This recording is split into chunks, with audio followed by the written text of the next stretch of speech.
தமிழ்நாட்டில் மத ரீதியிலான மோதல் ஏற்படாமல் திமுக அரசு காத்து வருவதாக முதலமைச்சர் மு.க.ஸ்டாலின் தெரிவித்துள்ளார்.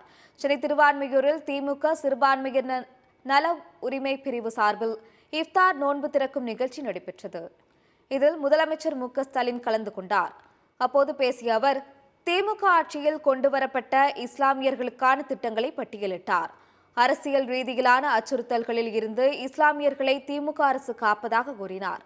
மற்ற மாநிலங்களில் வருந்தத்தக்க சூழல் இருந்தாலும் தமிழ்நாட்டில் மத ரீதியிலான மோதல் ஏற்படாமல் திமுக அரசு காக்கிறது என்றும் முதலமைச்சர் மு.க.ஸ்டாலின் தெரிவித்தார். அரசியல் ரீதியா அச்சுறுத்தல் வருகிற போதெல்லாம் இஸ்லாமியர்களை காக்கக்கூடிய அரணாக திராவிட முன்னேற்ற கழகம் செயல்பட்டுக் கொண்டிருக்கிறது.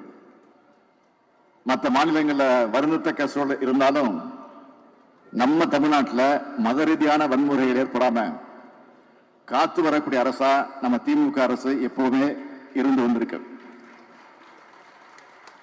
குடியுரிமை திருத்த சட்டம் மூலமா அச்சுறுத்தல் ஏற்பட்டப்போ அதுக்கு எதிரான மக்கள் இயக்கத்தை நடத்தி 1 கோடி மக்கள்கிட்ட கையெழுத்து பெற்று குடியரசுத் தலைவருக்கு அனுப்பி வச்சோம். ஆனா இந்த குடியுரிமை திருத்த சட்டத்தை ஆதரிச்சு வாக்களிச்ச கட்சி தான்